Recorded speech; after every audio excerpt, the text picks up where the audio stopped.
everyone, how are you? All good. So yes, I'm Mark Open, the CEO of Jewish Family Service, and I'm not really here in my CEO Jewish Family Service capacity. I had the fortunate opportunity of going to a similar event at someone's home about two-ish months ago, and met Carrie there for the first time, and we've become like texting buddies along the way. And I was so impressed with meeting Carrie, and I have a copy of her book. I've read her book. I can't say enough about how well the book's written and the material, and you'll see when you hear from her in just a moment of just how compelling her story is. And as the CEO of Jewish Family Service, Jewish Family Service is a human service agency that provides mental health services and case management and care management. We work with older adults, work with families, people with disabilities, and there were, and being an in faith, but there's just parts of Carrie's story that I'm sure she'll get into that just involve faith, a lot about religion and about faith, and it just really struck me when I was hearing her story and how connected her path has been around faith and also around the need for mental health services, and it just so much of her story just connected with us. And so I just, because I was at another event earlier, I just only had like one of our flyers here, which has our phone number on it. If you feel like you need, you or someone you know needs some help with human services, even though this may not be the particular topic, but the phone number for our agency is here. It's the one number that anybody can call to learn more about our agency or the services we provide. But with that, I more formally introduce Carrie. I'm honored to introduce Carrie. She is a powerhouse in journalism, policy analysis, and media entrepreneurship. Carrie started her career under the mentorship of the legendary Robert Novak, working as an intern in Washington, D.C. She later earned the Robert Novak Journalism Fellowship, which helped her pursue in-depth investigative reporting. With a master's in public policy from Harvard University and a bachelor's in communications from Brigham Young University, Carrie has a strong foundation in both finance and media. She worked at Goldman Sachs, where she managed municipal credit risk, at Moody's Investment Service, where she served as a bond analyst. She transitioned into journalism, covering Congress for The Hill, serving as a founding reporter at Politico, and contributing to major outlets such as the Wall Street Journal, Time, USA Today, name any major publication. She's probably written for it. She's also become a regular guest on many TV cable stations, Fox News, Newsmax, MSNBC, CNN. Carrie currently serves as a senior policy analyst at the Independent Women's Foundation. She's also earned the William F. Buckley Award from America's Future Foundation, and she was named the most inspiring New Yorker by Bumble, and also completed a Fulbright Fellowship in Berlin. On a personal note, Carrie is an adventurous, traveled all 7 continents before turning the age of 30, including Antarctica. And she's also run the Marine Corps Marathon. I've run 2 Marine Corps, Carrie. Carrie's journey from financial analyst to journalism, policy, and entrepreneurship demonstrates her intellectual passion and commitment to shaping meaningful conversations. And I am proud to have her as my friend. Come on.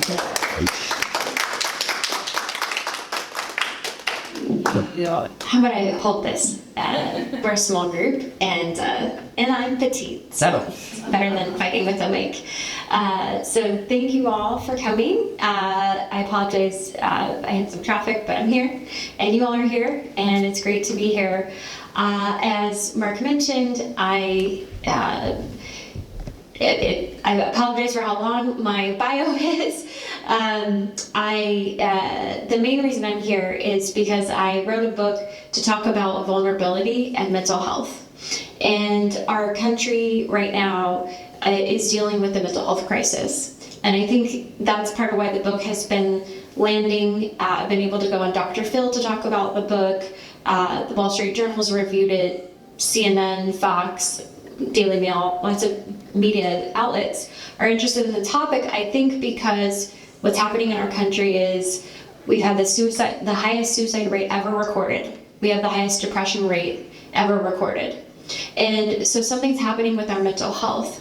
And for whatever reason, God was like, Carrie, you're going to deal with a lot of these issues 20 years before America is going to be struggling under the weight of them. And I feel like the issues that he wanted me to write about are relevant right now. And Unfortunately, the trauma in my family has led 4 of my siblings to attempt suicide. I have 7 biological siblings, and 4 of them have attempted suicide. And I've been suicidal. And the book is about coming from a place of despair to a place of hope and renewal. And so these are not light topics, so I assume if you read the synopsis, you knew what you're getting in for. But the book is called Motorhome Prophecies because my father claimed to be a Mormon prophet. He was excommunicated from the official Mormon church, and his actions were not sanctioned by that church. He claimed that he would be the savior of America someday, and he made my 7 biological siblings and I live in motorhomes as well as sheds and tents, and the only constant was chaos. We also lived in houses as well sometimes. In the portions where we were living in sheds and tents, my mother gave birth to one of my brothers when our family lived in a tent, which, if you can imagine, no health insurance and living in a campground, it almost seemed like medieval times. I also, when I was going to high school and taking my ACT exam to go to college, we were living in a shed in the Ozarks with no running water. And this was in America. So I sometimes say that my childhood was a third world childhood in a first world country. Again, the constant was poverty, but sometimes even when we did have money, it was kind of like a poor person who wins the lottery and then they're poor or even more indebted afterward because they don't know how to manage it. And that would be the case with my father because of his severe mental illness. The book delves into who my father was and who he, I try to be as compassionate as I can to him because it's about intergenerational trauma. Because as that old phrase goes, hurt people hurt people. My father, he was raped by a babysitter, and that caused him as an adult, he said, to feel suicidal.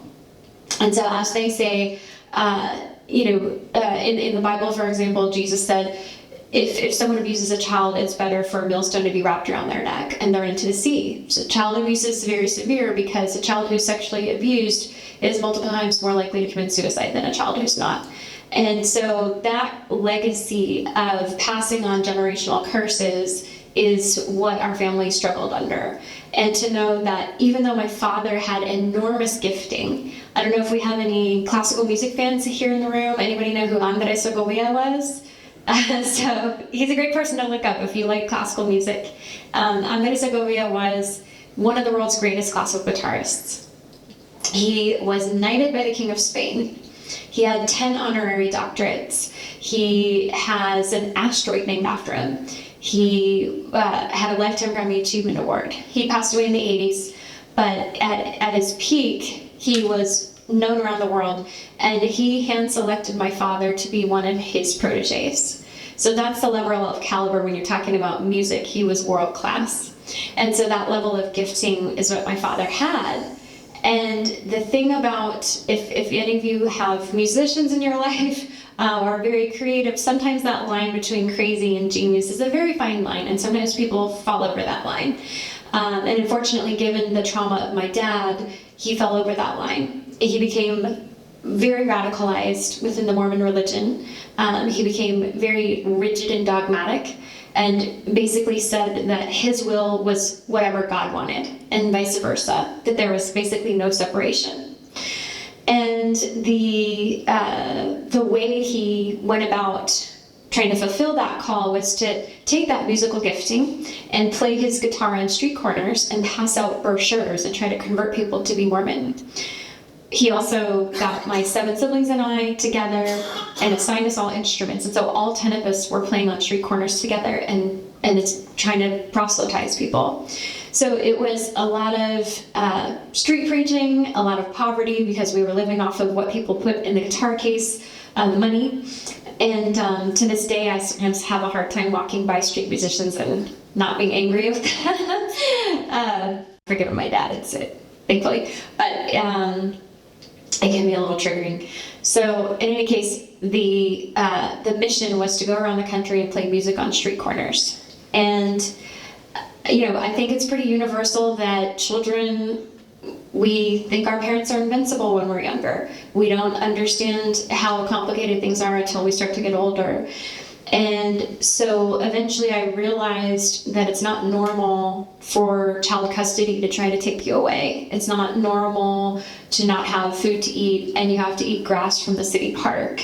It's not normal to have your father beat your brothers regularly. It's not normal to have your father go in and out of jail for different fights that he's having on street corners with homeless people and other street performers.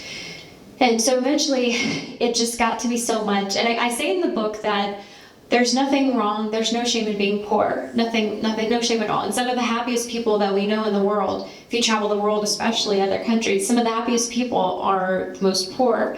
It's the combination of abuse and poverty and mental illness together creates a system that can be enormously painful and detrimental to breaking that intergenerational trauma.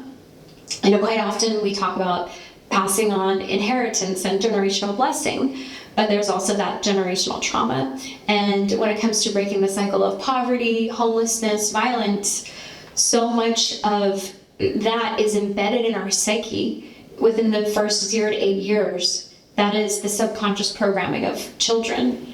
And so that's what's played out in my life and in my siblings' life. In the book, I don't get super detailed into my siblings for their own privacy. I touch on some of the issues, but the main takeaway why I wrote the book is because I wanted to give a blueprint and the tools that helped me get from where that childhood led me to where I am today, to be able to do the things that I love, to be able to run a marathon and travel the world and work in an industry that I am passionate about and find meaning from. And the tools, it was not a linear journey. I think sometimes it's so easy in art and film to just kind of gloss that over or paint things in black or white. I say at best in the book, I'm an anti-hero. There were lots of ups and downs. But overall, coming out of that childhood, 2 of my brothers developed schizophrenia, which is a very severe form of mental illness. And schizophrenia is highly correlated with child abuse. And unfortunately, the older of the 2 schizophrenic brothers, he sexually assaulted me when I was 17. He groped me and tried to rape me. And that triggered a existential situation for me, because here I am living in a motorhome with 10 people, including a 200-pound man who wants to rape me, who is schizophrenic. That is the definition of hell on earth. That was how I felt. And so I eventually went on this I call it my first investigative journalism project. Is my father a prophet? Because if he was, I wanted to try to figure out how to make it work, to keep trying to preach and convert people and figure out how to have a life. But eventually I came to the realization that I did not believe that he was. And so I told him, I want to go to college. I want to leave. And he raised his hand like making an oath, like testifying. And he said, I prophesy in the name of Jesus, if you leave, you will be raped and murdered. And so that use of God and Jesus to speak a curse over me, you can perhaps understand why I didn't love God and I didn't love Jesus. In fact, I felt the opposite. I felt hostility. I felt anger. I felt that if there was a God, he hated me and I hated him back. But nonetheless, I decided that I was going to leave, because at that point it was sort of, to use gallows humor, my brother tried to rape me. My dad says I'm getting raped, whatever happens. And so I made a bold choice, and I chose freedom, and I left. And with that choice came a lot of consequences with my family. My father said that my blood had changed, that I was no longer his daughter, and that I was no longer welcome in the home. So I was not allowed home all through college. My father said I was satanic, and that if I went home, that I would corrupt my siblings. And this is cult behavior. This is when someone's trying to marginalize you because you're going outside the groupthink. And I'm the 5th child. I have 4 older brothers. One was severely schizophrenic. And the other 3 were still living under my father's thumb and hadn't left. And so I was the first to leave, which is part of what made it easier to isolate me. That's one of the cult tactics, is to isolate. And so I was able to cobble together my education. I was able to work my butt off. Worked as a janitor, worked at Subway and Taco Bell, worked at the student newspaper. I got scholarships. And so I made it work. And thank you. By the way, what's our time frame for, are we doing Q&A? I mean, I can talk for a while, but what's our time frame? 7. Okay, great. And then we do Q&A after that, or? Oh, including the Q&A. Okay. So we're done at 7. Got it. Okay, sorry, I should have checked before, but it's a crazy topic. Yeah, so I was able to get that college degree. I in the end, had 5 journalism internships, and eventually got a full scholarship to Harvard through my journalism work to study public policy, and got a master's in public policy and business policy. And then worked on Wall Street, worked at Goldman Sachs, worked at Moody's Investor Service. So I like to joke I'm a retired bond girl because I used to rate bonds at Moody's Investor Service. And so the thing is, though, as I was going through checking all the boxes of getting a resume that I thought was prestigious, I was still really suffering inside because I had not addressed the hole in my heart. What I like to say is the God-shaped hole in my heart. This God-shaped hole, I'm not here, we're not a church, but I am here to tell you about the science behind that. There's a lot of scientific evidence that shows when we seek God or higher power, whatever you want to call it. I am a Christian myself, but I respect all faiths. And I respect God is bigger than any trauma or any man-made system that we want to create. But there's a lot of scientific evidence that engaging in faith community, religious practice, meditation, mindfulness is strongly tied with good mental health. And so I spent about 12 years in a deep place of anger toward my father, and really closed off because, I was fighting back.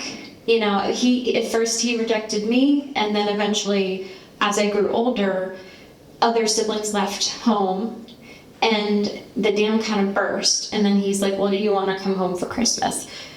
But at that point, I said, okay, fine. So I went to a couple holidays, but I didn't spend a night under their roof. I'm 42 now. I haven't spent a night under my parents' roof since I was 18, in part because I don't feel safe.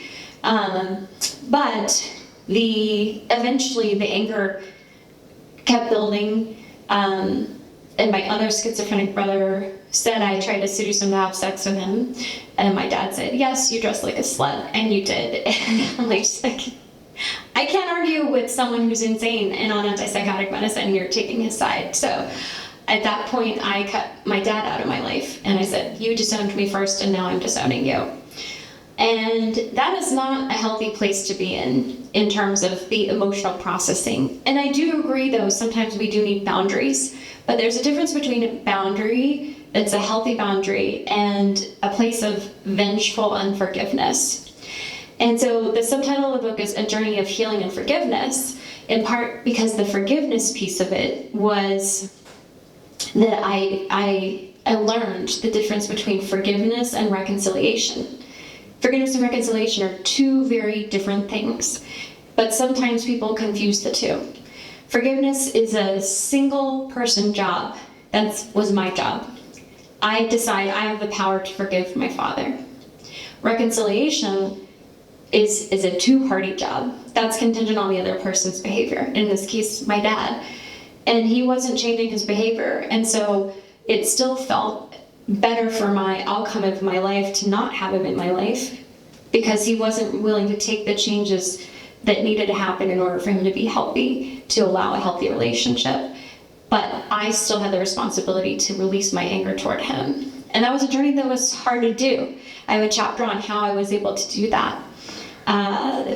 Eventually, I was, through very unexpected circumstances, returned to faith. I became a Christian in part because of science and metaphysics. I don't know if we have any people who are interested in metaphysics here in this room, but I go in New York City with Clay Aiken, the American Idol singer. Any American Idol fans in here? Yeah? So it was a bipartisan talk show. So Clay Aiken is a Democrat, I'm a Republican. And we were having a modeling of how do we work together and have a conversation as a country and working across the aisle. And the publicist for Deepak Chopra, if you know Deepak Chopra, who's one of the world's best known spiritual leaders, he's Hindu, but he's friends with Oprah, he has a huge following. His publicist reached out to us and said, hey, would you like to have Deepak Chopra on your talk show with Clay?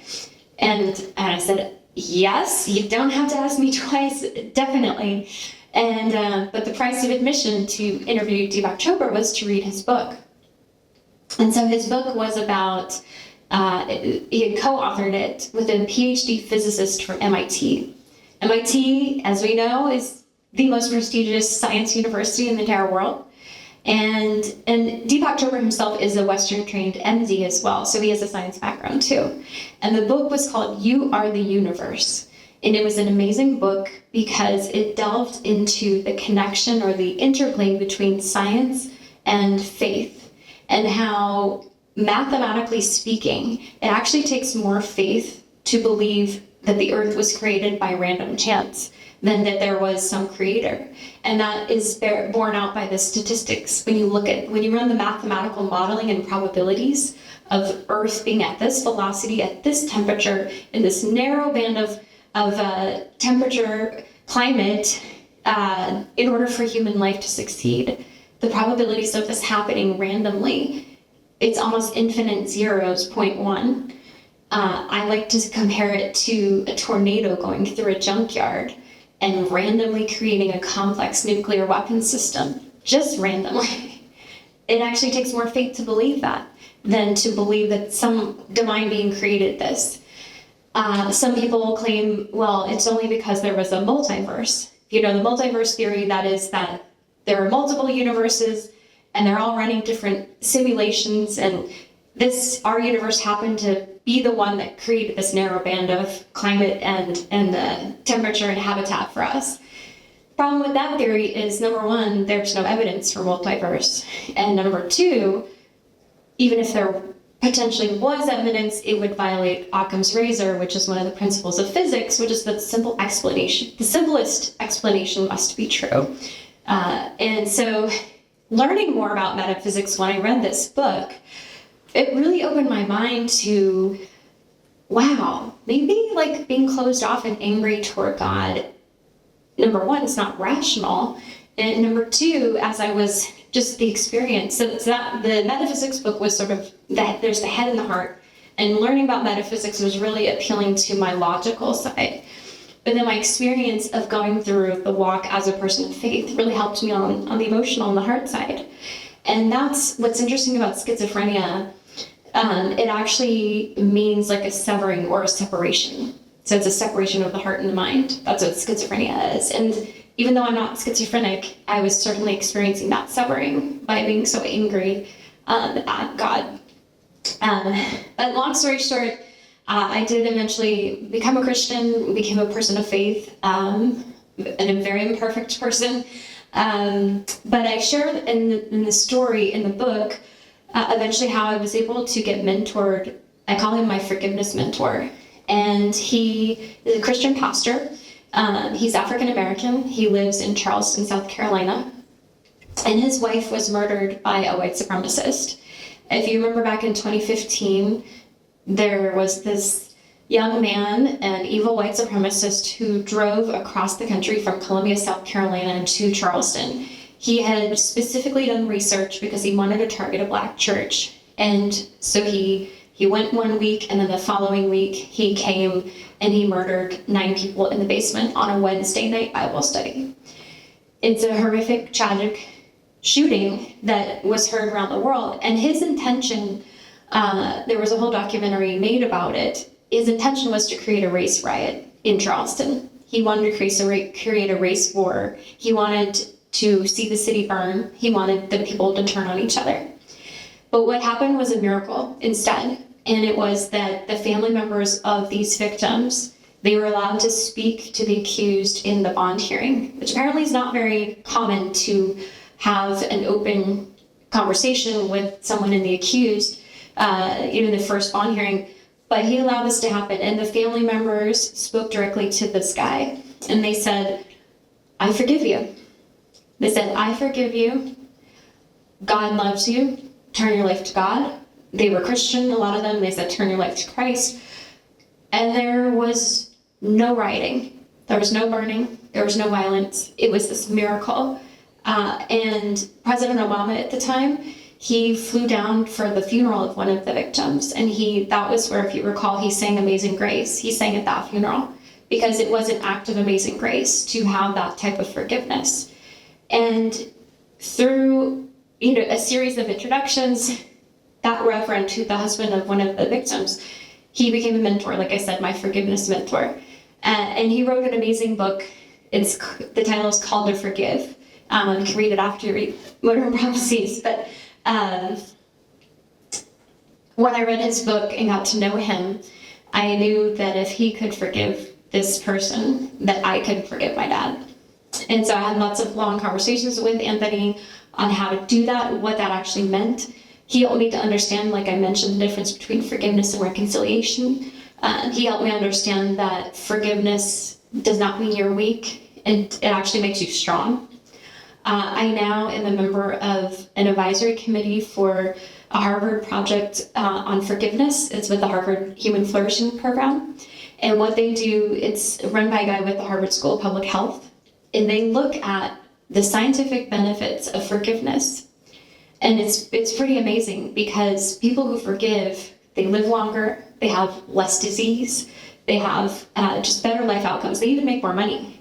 So no matter what you are, if you don't believe in what I'm saying in faith, just look at the data, the outcomes of what, and most of the world religions are about forgiveness and the universal things that apply, and so that journey helped me with my father, that I was able. It took a long time. It wasn't until 2020 where I really felt ready to forgive him. And by that point, my parents, he also had been hit by some pretty strong dementia. So I think that kind of helped him because he mellowed out. And my sister, she does stand-up comedy sometimes. She jokes that he forgot how to be an a-hole. But by 2020, I felt ready to have a meal with him. And by that point, I had not spoken to him in 7 years.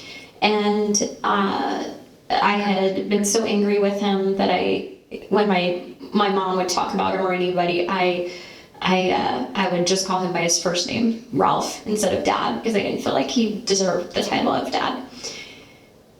But I decided to have a meal with him. And so my parents were living where they live now in the Kansas City area, in a small house. And I went in. I was definitely nervous. I had one of my brothers who is a captain in the Army come with me so that I felt safe.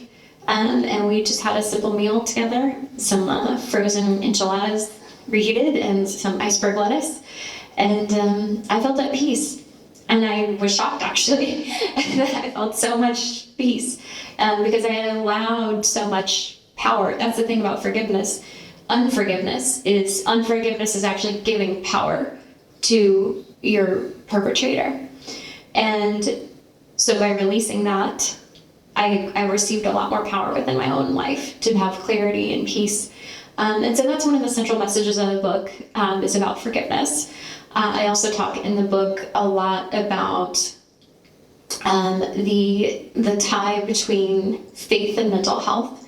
As I mentioned at my beginning of my remarks, our country is facing a mental health crisis. We have the highest suicide and depression rate we've ever had.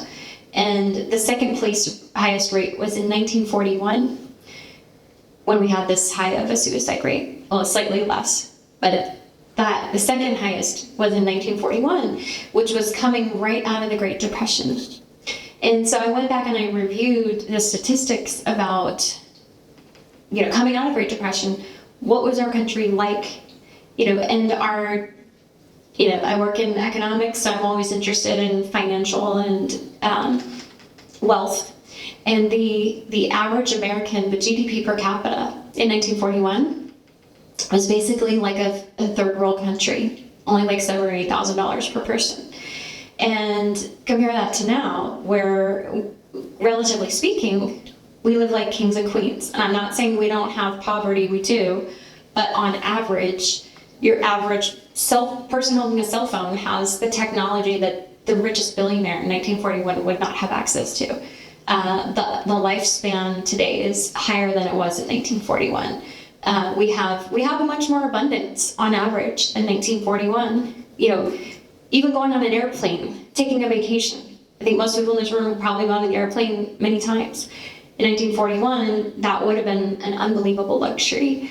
So, and to have an automobile, you know, to have what we think of as commonplace now, back then, it was a different story. And so my question as I was looking at this data was, well, why are we killing ourselves as a country at a higher rate now than people who were living on average, you know, in destitute poverty? And that's where I believe, like I said, having come out of being in a place of anger and being in a place of just feeling like,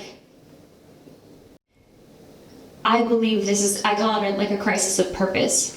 And there are so many people today who are feeling a crisis of purpose because our country has, in many respects, fallen away from the community, the connectedness. So like young people, for example, they're turning to cell phones, social media, and social media is highly correlated.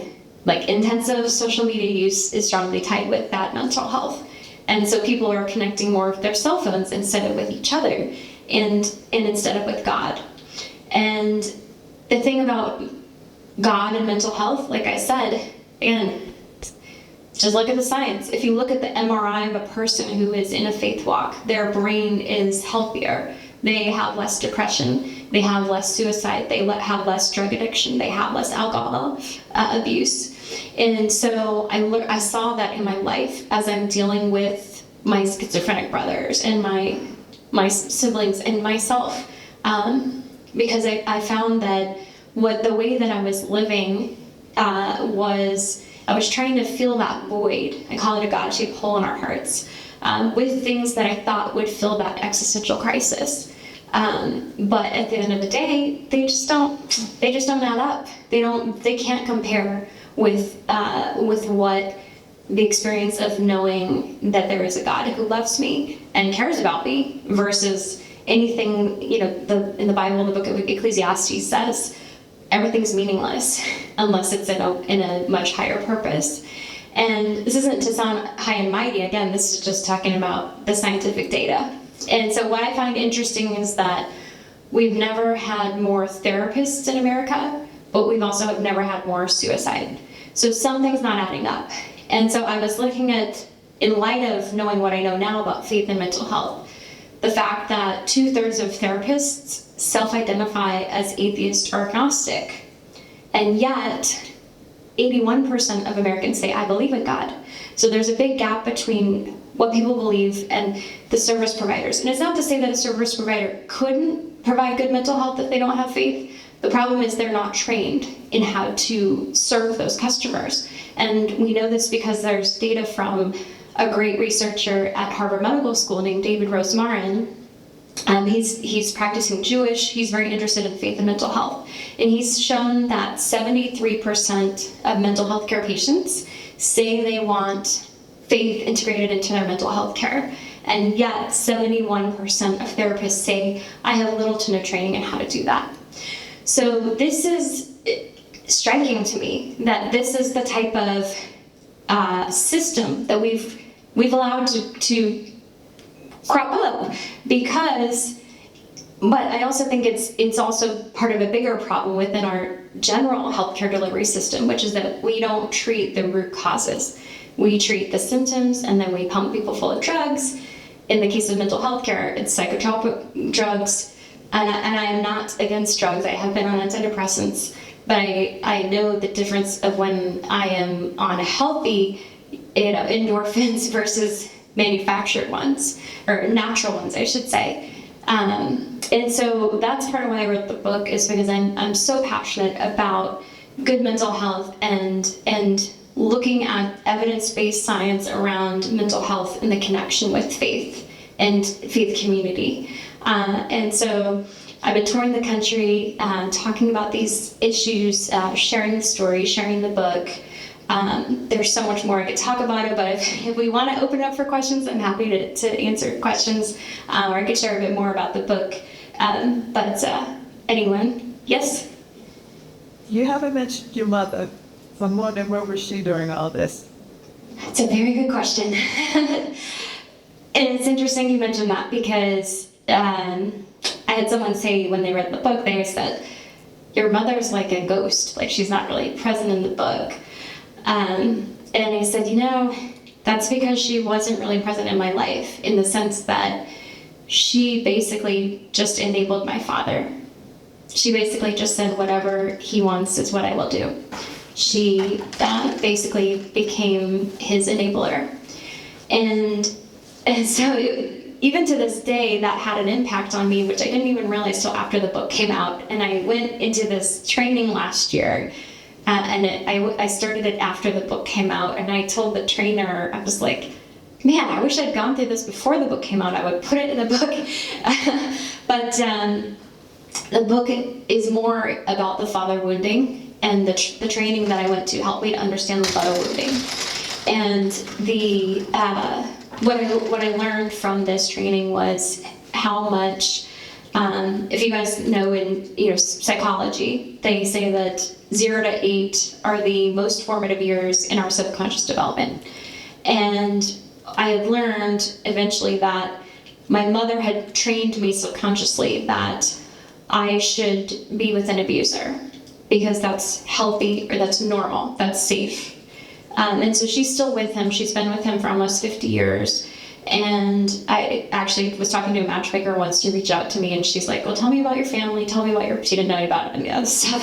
And she's like, tell me about your parents. And I said, well, they've been together almost 50 years. And she's like, oh, well, congratulations. And I'm like, oh, no, didn't say this. I'm like, no, this is not one of these things we should congratulate her for. But only because I have met, children of abusers whose mothers were strong enough to leave, and to see the healthy outcomes that they've had. I can't change what my mom did, but I can look at the fruit. Like the Bible says, by your fruit you shall know them. My mother's fruit is that she has 8 adult children. She had 2 additional. She gave birth to 10 live births. 2 of them died. And then she has 2 schizophrenic adult sons. She has 4 attempted suicides. She has 3 children who married, 5 who did not, including me. And all 3 of those marriages ended in divorce. One of the marriages was an alcoholic who beat my sister, because my sister internalized that coding, that it's not like going on a dating app and saying, hey, I'm gonna swipe right, I'm an alcoholic who beats me. It's what I'm looking for. Nobody does that consciously, but subconsciously, that was what my mother told me I needed. And so I didn't date anybody who beat me, but I have dated an alcoholic, a drug addict, behind my back, secretly lying to me, cheating on me, verbally abusing me, emotionally abusing me. But I was my mother's daughter in that respect, because I kept going back. It was either staying with an abusive man for too long and then finally running away, or just going back. It was like Groundhog Day. Different name, same man, Groundhog Day.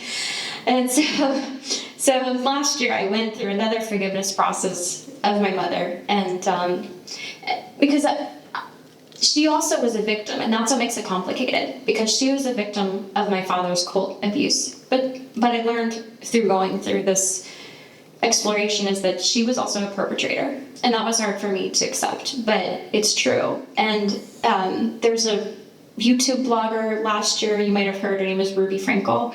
She's from Utah. She was sentenced, I believe, to 13 years in prison for child abuse. And she had millions of followers on YouTube. She had a huge YouTube subscriber base. But she had fallen under the spell of another offshoot Mormon cult leader, a woman who moved into town and basically brainwashed her. And what was very interesting is that both women, and they were her kids that were being abused, but both the cult leader and the mother received the same sentence. And so in the eyes of the law, both were, even though arguably maybe she was being abused by the cult leader, she was also a perpetrator, and they were her kids. So they both received the same sentence, and that spoke a lot to me because I said, wow. I've thought for a while my dad should be in prison, and I'm like, maybe my mom should have been too. I don't know the nuances of child abuse laws, but to know that she actually had the power to leave, and she almost left him once. I talk about it in the book. But she got in the car and tried to turn the key on, and it was in the winter, and the ignition wouldn't start. And so she interpreted that God wanted her to stay. She didn't remember, though, that the car didn't start a lot. There were many times the car didn't start. And so she came back and never left him after that. And so I used to fantasize actually about her leaving him, but it didn't happen. And so I think my message when I give talks like these, I've now spoken to more than 7,000 people about the book since the book came out, is if you have somebody in your life, whether it's a child or a woman who's a mother of children, that you might be able to be a resource for, please do what you can, because you can prevent a lot of trauma. You can prevent a lot of abuse. You can prevent a lot of downward spiraling. And it's scary. It can be scary, because I've talked to my aunts and uncles about this, like, hey, why don't you guys do something, you know? And I learned that apparently some of them they had tried to call custody, but because we're in a motorhome, he would evade them, you know? But they also said, well, we were afraid of your dad, and so we didn't know how he would respond, so we didn't push hard, you know? And as I've thought about that too, because part of me says, well, I should have done more to get my siblings out after I left. But I was so scared, and I was actually brainwashed to hate my aunts and uncles that I didn't know what to do. And so, yeah, arguably I was 18. I could have and should have done more to get my siblings out. But after I left, but at the same time, I did stand up to my dad when I was 18. And so I actually told my uncle that recently. I was like, I stood up to my dad when I was 18, and you didn't stand up to him, and you were an adult. While I was a child, you know, you didn't have the strength of a teenage girl, you know, and he had to sit with that, and I had to sit with it too, like I said, because I think I should have done more to help my siblings after I left, but I was struggling. So, but at the end of the day, I have forgiven my uncle. I've forgiven myself. It's all about the journey. So that answers your question. Yeah. Thank you. Thank you. Any other questions? Yeah. Brothers. Oh. The schizophrenic brothers. Okay. Not bottom of the top. Well, it's interesting because the What was the question? How are the brothers doing? the two schizophrenic brothers. She was asking me how they're doing. Well, it's complicated because schizophrenia is such a severe disease. It is very challenging, and it is very. Thank you, ladies, for coming. Thank you. Very good night.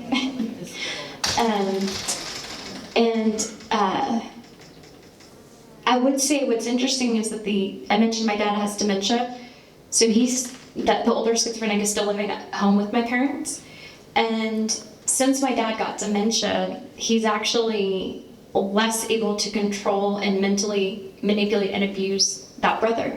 So he's actually benefited and grown a lot as my dad's control has gone away, to the point where he's now going to a daily program. My mom's able to drop him off, and he goes to a day program.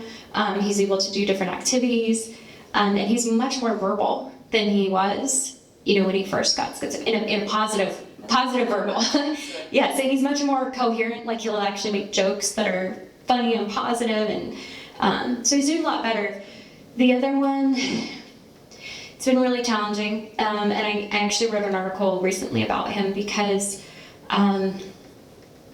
if you heard about Jordan Neely in the New York City subway about a year and a half ago, he was killed by a former Marine named Daniel Penny, and it's such a tragic situation because Penny saw that this man, that Jordan, was a threat to the passengers. And Jordan Neely had a long criminal history of assault. He'd assaulted a senior citizen. He had assaulted a 6-year-old girl. So he was a violent threat.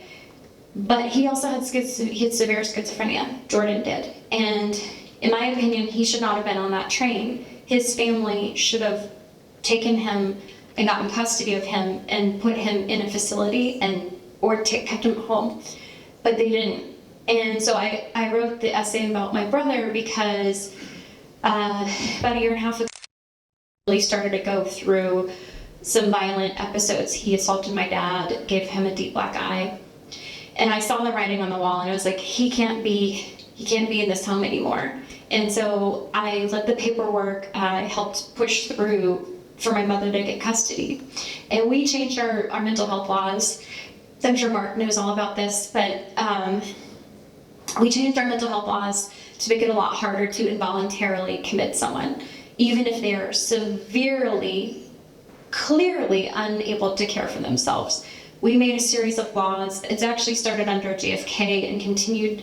Both Democrats and Republicans were doing this. And the thinking was that it's more compassionate because if we don't force them into mental health care, then we can get them better care in other areas. It didn't work out that way. And so I personally believe we need to change that because what ended up happening is that, yes, the mental health institution population went down, but almost immediately at the same time, the prison population shot right up. So instead of being in a mental health hospital, they're now in prison or they're on the street. So most people who are homeless, the vast majority of them are mentally ill. A lot of it is addiction, which addiction is a mental illness, but a lot of it is schizophrenia too. And so I made the argument in the article about my brother, Jordan Neely could have been my brother because both of them had assaulted senior citizens. Both of them had been arrested and taken to Bellevue Hospital, which is a mental health hospital in Manhattan, because my brother had made his way there once without telling my parents. And he bought a plane ticket, which was just crazy how it happened. But he landed in New York and landed up in Bellevue Hospital. But because I and my mother, we fought for him, he's now will be in permanent safety because he's now no longer able to be on the streets because we fought that battle. And so I was sad that Jordan Neely's family didn't do that for him. And it made me angry, in fact, because his family wanted to sue, or has been suing Daniel Penny. And I'm just like, I want to sue you. I want to sue you for not getting your son, your brother off the streets. And because you're the reason why he's dead. Daniel Penny was protecting other people. And it's sad. Jordan Neely should be alive today. But so anyway, that's where my brothers are right now. So Great.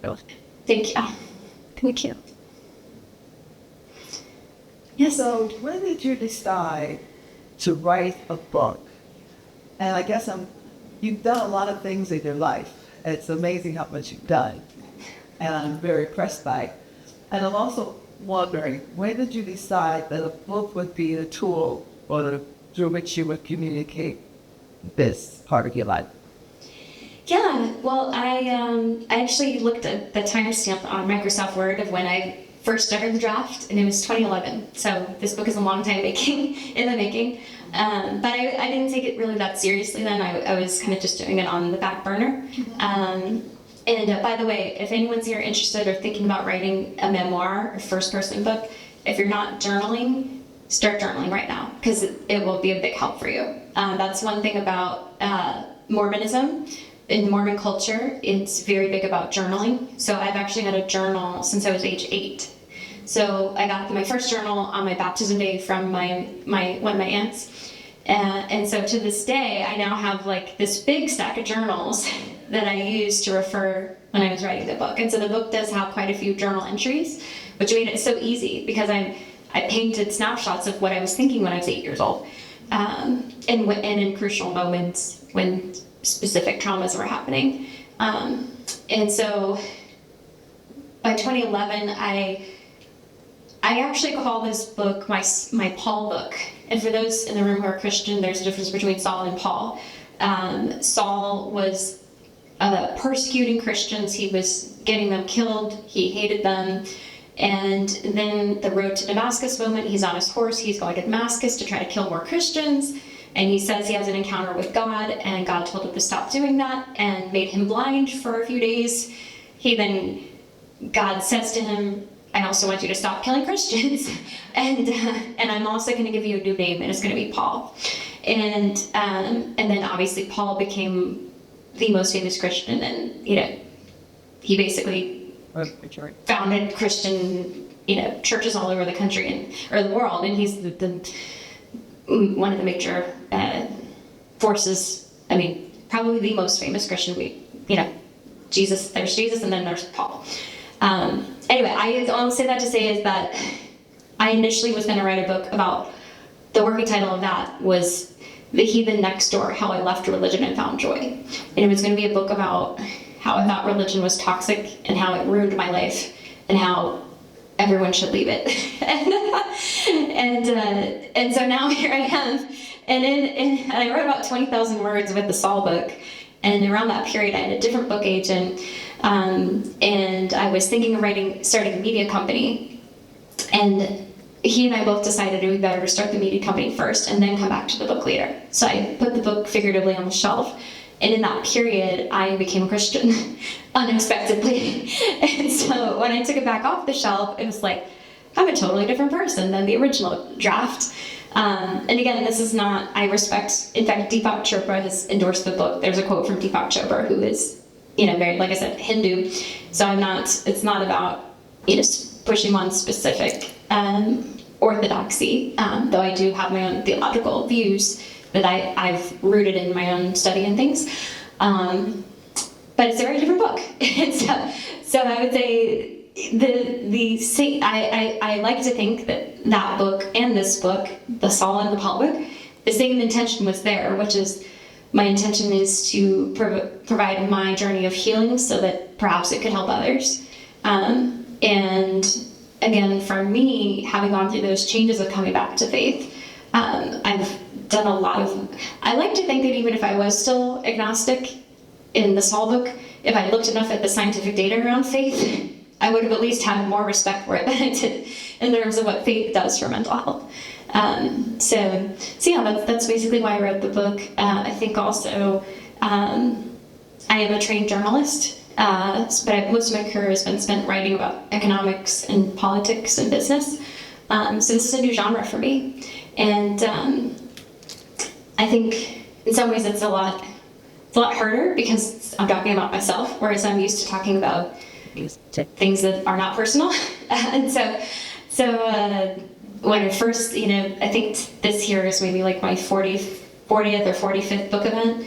So I've been doing a lot of book events. Like I mentioned, Dr. Phil, and I was just at Benjamin High School talking to all the high school students earlier today. Was down in Miami. Also, this is my 4th book event today. That's why I was so late. So, but when I first started, when the book first came out, it was a lot harder for me. I keep getting choked up because I'm talking about childhood trauma. It's heavy topics. But here I am. I think I'm pretty calm. Maybe I'm too calm talking about some very serious topics. But I have gotten feedback from people who read the book, people who have said that it's helped them with their mental health. I had a woman in a wheelchair tell me that she suffered from suicidal ideation, but reading my book helped her to know her value. And I said, well, that's why I wrote the book. Evening. Yeah, I don't have a question, but I have a comment. Sure. A strong endorsement, but that's how I came to know me. It was through your writing. And I will recommend it to anybody who need to buy this book and read it. It's a page turner. So thank you for writing and making yourself available to other people through your writing, because you have powerful influence so more people can get will probably ever know. You're good at making. Well, thank you. I appreciate that. Thank you. One of the comments just say as a fellow Christian who's also suffered a lot of mental health and problems, but that the Word of God says that we overcome by the blood of the Lamb and the word of our testimony. So you are going to get a big reward. You had a safe reward. Thank you. Yeah, I think, like I said, the journey was not linear, and I've had people.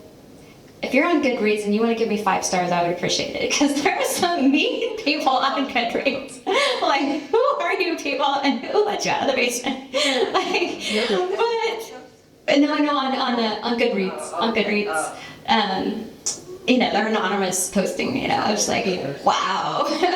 I was just like, this is a book about childhood trauma. Like, what? How can you be so angry that someone's working through childhood trauma? Like, I just don't. They need to work through their trauma. So I just pray for them. Clearly something inside you is, and I understand that, having been in my place of anger. But it's interesting because there have been a few comments where they're like, she's so stupid. I just wanted to shake her during the book. I'm like, why are you doing that? Well, I mean, it was an adult even too, because I self-sabotaged. So the book is about coming out of that and how I would self-sabotage through trauma response. Because children who are abused and traumatized, like my dad, as adults do things that people are like, why are you doing that? And I repeated that. And so to their credit, I agree with them, because I'm like, why did I do that? And so I would review the trauma patterns, and that's what I learned from processing trauma patterns, is that trauma patterns are ultimately a brain activation that is happening from outer circumstances, but our brain gets overloaded. That's why military veterans coming back with PTSD, they have hypervigilance. They'll go from 0 to 60. They'll wake up in the middle of the night trying to strangle their wife because they had a nightmare. Those are all trauma responses. And so for me, working through dating relationships and work environments and politics, which politics is a very high pressure environment, and to be a traumatized person in these environments, it's not a great mix. And so there were times in the book where it's so, in all fairness, and I don't know, Mark, have you ever had those moments where you're just like, Carrie, what are you doing? But so I try to be as honest about my own failures in the book too. And I say in the introduction, at best, I'm an anti-hero, not a hero. To me, God is really the hero. The power, the creator of the universe, getting me through it and allowing me to tap into what my father tried to cut me off from. God is the ultimate source of all wisdom. And so anything that I can transmit to others, I know the real source of that. So that's the goal for the book. Where do you go from here? That you bring on this book, are you going to write any more, or is it going for something different? Yeah, I've had some people ask me that. I'm still, it's still not a year out. So as of right now, I'm continuing to tell this story.